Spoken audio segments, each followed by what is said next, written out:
We are a vast, active, living intelligence system.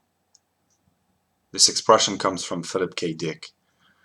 There is one mind, one being, one consciousness, and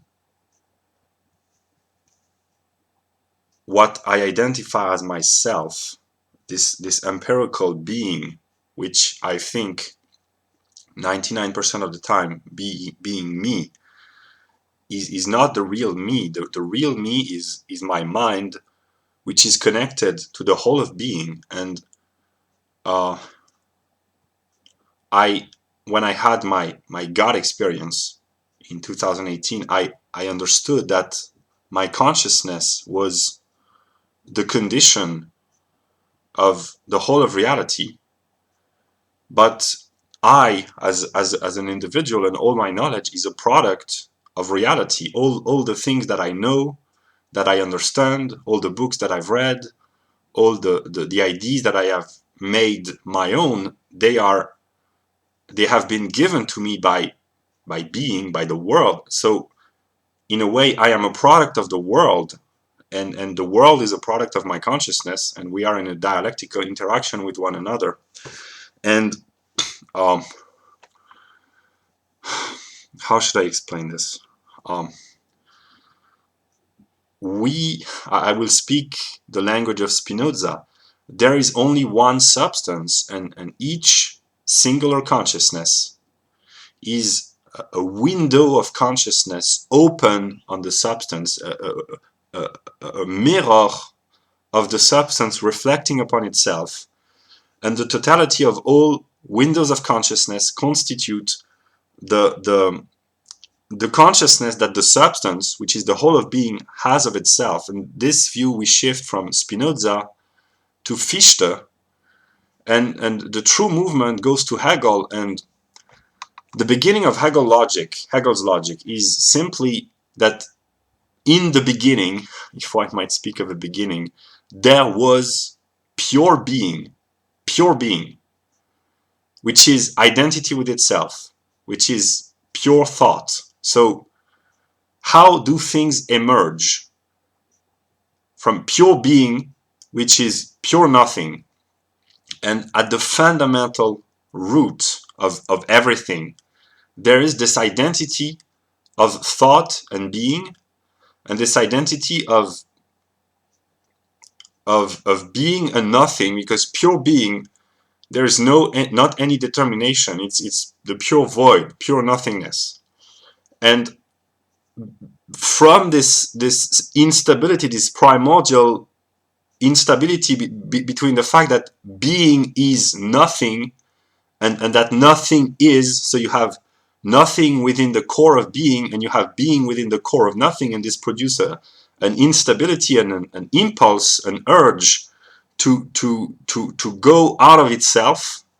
And from this moment on, we have becoming, and becoming is a unity of being and nothing. And all the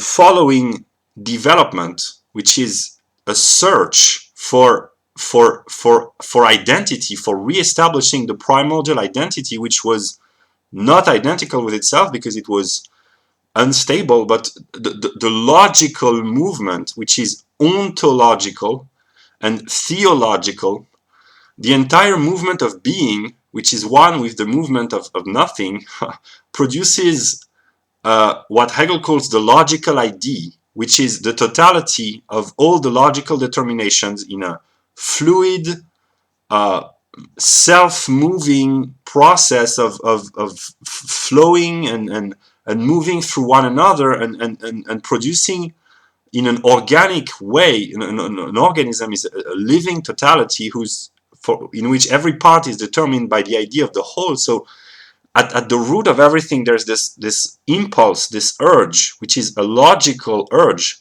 which produces logical necessity to seek identity with self. And when you understand that at the root level everything is identical, you understand that the process of being which is the process of thought, is a process which consists in going from pure being to the absolute, which is the formal definition of the absolute is the identity of identity and difference. So it's a re-establishment of the primordial identity through the mediation of difference. So from being to the absolute, there is the entire process of becoming, with all the manifold aspects of being, all the things that we find in being, thoughts and nature and minds and individual consciousnesses, and this totality of being, in the words of Philip K. Dick, is a vast, active, living intelligence system, and we are all moments, we're all parts of this vast intellectual self-thinking totality. And in the view of Hegel, I am what he calls the negative, in the sense that I am separated from the whole, from the substance, from my own being, because the world is my own being, and I am separated from it because I am trapped in my individual self, in a way, and I can only join the totality through a cognitive act. And this act of separation, of negation of the whole of being, the fact that I am confronting a world which stands opposed to me, enables me to see the totality. I do not see the details, and as an individual, I am quite limited, and I have mental weaknesses, and I am limited. My intelligence as an individual is strictly limited, but I nonetheless have the view of the totality. And how should I express it? My purpose is to re-establish identity with myself, which means to make this vast, active, living intelligence system conscious of itself. And my purpose is to bring about the self-consciousness of the whole. And this is cosmotheism. This is Valis, this idea that Philip K. Dick had. This is Hegel's philosophy, and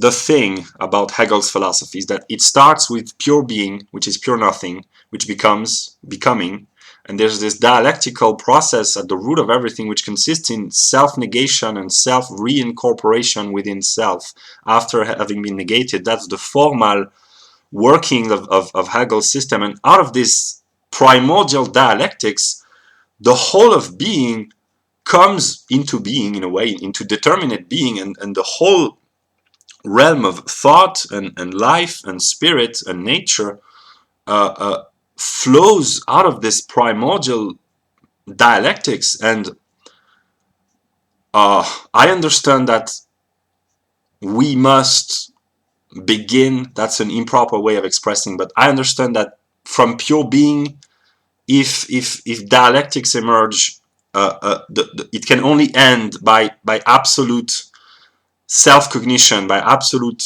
identity with self, which has been re-established. And I am in the process of understanding many things, and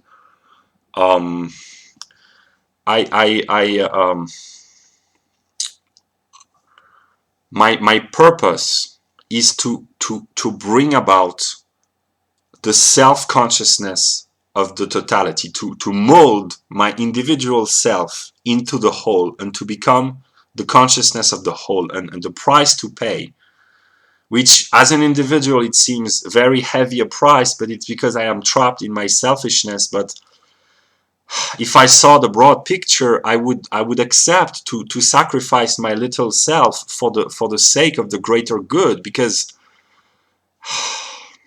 I owe everything to being.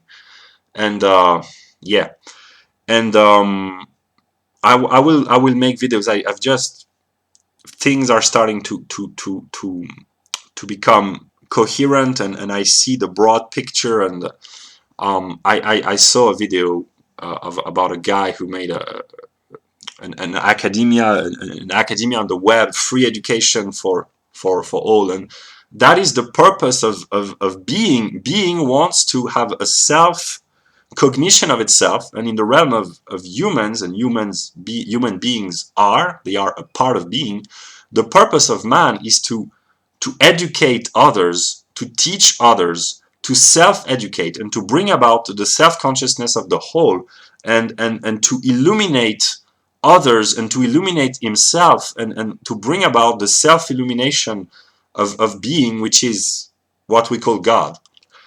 And yeah, I've just understood. I already vaguely understood, but it's becoming clearer and clearer in my mind. And I will make more videos about the theology of Philip K. Dick, which I want to make partly my own theology, because there are deep truths in it. And yeah, and one thing that I would like to add is that I know that I will go through very difficult moments, because negation is part of being. But as of now, I must say that the more I work as an individual, the more I think, the more I write, the more I share, the more I make connections between ideas, the more I feel under a certain kind of pressure to solve problems, the more I feel alive.